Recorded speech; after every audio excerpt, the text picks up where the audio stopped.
खबर रायपुर से। आरक्षण पर भूपेश बघेल ने बीजेपी पर निशाना साधा है। आरक्षण खत्म करने की साजिश बीजेपी की तरफ से की जा रही है, दोहरी साजिश की जा रही है। एक तरफ आरक्षण देने के पक्ष में नहीं है, दूसरी तरफ सरकारी उपक्रमों को बंद किया जा रहा है। जब नौकरी नहीं रहेगी तो आरक्षण कहां से मिलेगा, ये बात कही है मुख्यमंत्री भूपेश बघेल ने। जनता पार्टी तो आरक्षण भी खत्म कर रहे हैं, वो तो चाहते नहीं। और देख लीजिए 2005 से लेके अब तक की क्या किया, जब तक 18 में थे तब तक थे। दूसरी बात यह है कि आरक्षण देना मत पड़े, इसके लिए जितने भी सार्वजनिक उपक्रम है सबको बेच रहे हैं।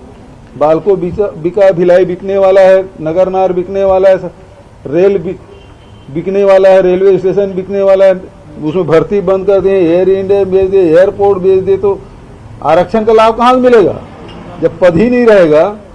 सेंट्रल गवर्नमेंट ने भर्तियां भी बंद कर दिए हैं और सार्वजनिक उपक्रम में जहां नौकरी मिलती थी वो भी बंद कर दिए। तो दोहरा मार।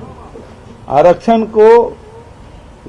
का लाभ अनुसूचित जाति, जनजाति, पिछड़े वर्ग, महिला को ना मिले, इसके लिए वो ये सब खत्म कर रहा है।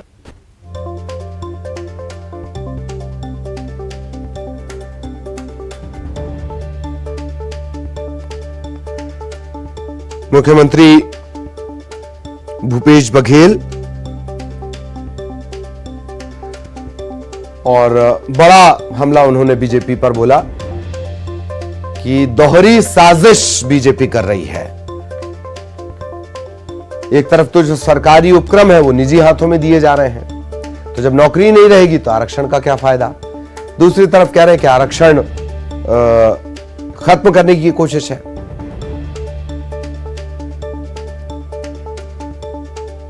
आरक्षण देने के पक्ष में दरअसल बीजेपी है ही नहीं, ये बात कही है मुख्यमंत्री भूपेश बघेल ने। और सरकारी उपक्रम भी उन्होंने लगातार गिनाए हैं। रेलवे का उन्होंने जिक्र कर लिया, छत्तीसगढ़ के कई उपक्रम है, BHEL का जिक्र वो BSP का जिक्र वो कर रहे हैं, नगरनार का वो जिक्र कर रहे हैं कि सब कुछ निजी हाथों में है। तो फिर नौकरी कहां मिलेगी, जब नौकरी नहीं रहेगी तो आरक्षण का होगा क्या।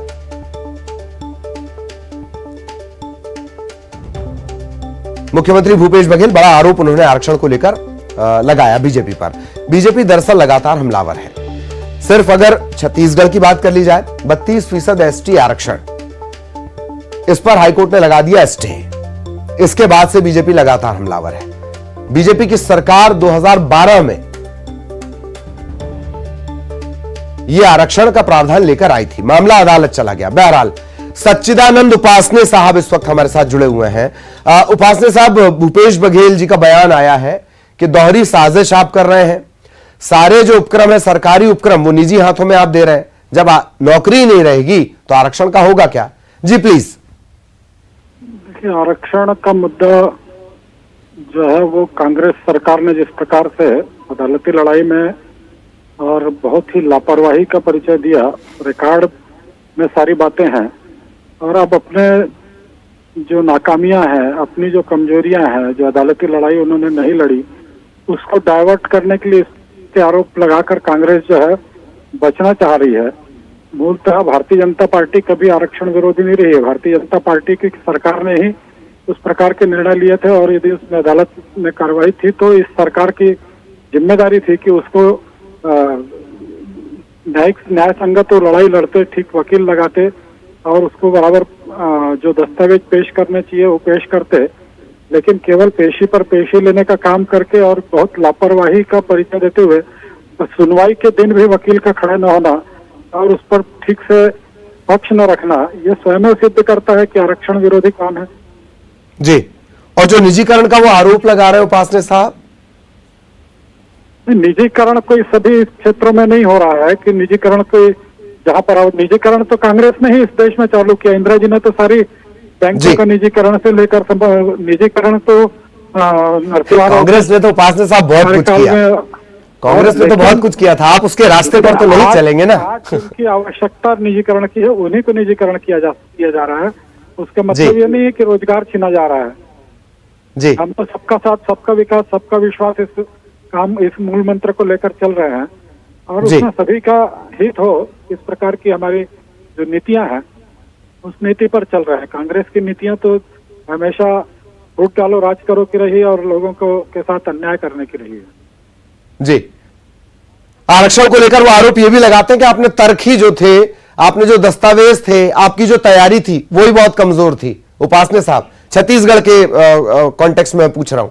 देखिए, अदालत में जब आपकी हियरिंग के लिए केस लगती है उस समय आपको सारे तथ्य वो प्रस्तुत करने चाहिए आपके अधिवक्ता को। यदि शासन के में आप बैठे हैं तो भारतीय जनता पार्टी ने उसके खिलाफ तो जो लड़ाई जब लड़नी थी तो बराबर लड़ी है, लेकिन अंततः आपने ही सारी घोर उदासीनता उसमें इतने लंबे समय तक उसको लंबित रख के और अधिवक्ता को, सीनियर अधिवक्ता को न लगाकर एक प्रकार से घोर लापरवाही आपने उसमें प्रति दिखाई कि कोई पक्ष में निर्णय ना इस प्रकार से।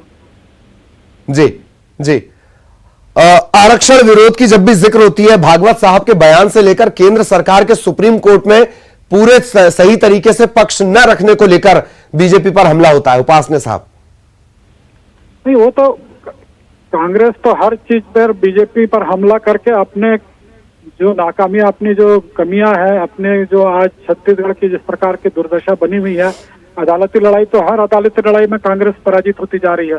किसी भी मामले में आप देख लो, कहीं पर भी सरकार जो है अदालत में टिक नहीं रही है। इसका मतलब ही है कि सरकार के सारे निर्णय जो है जन विरोधी निर्णय है, अवैधानिक निर्णय है, और यही कारण है कि आज हर निर्णय कांग्रेस की सरकार के विरोध में, चाहे सुप्रीम कोर्ट में हो चाहे हाई कोर्ट में हो, ये इस प्रकार की स्थिति यहाँ पर बनी है। तो इसका आशय यही है कि वो जो है जो जन विरोधी निर्णय ले रहे हैं, विपरीत निर्णय ले रहे हैं। उपासने साहब, थोड़ी देरी हो गई।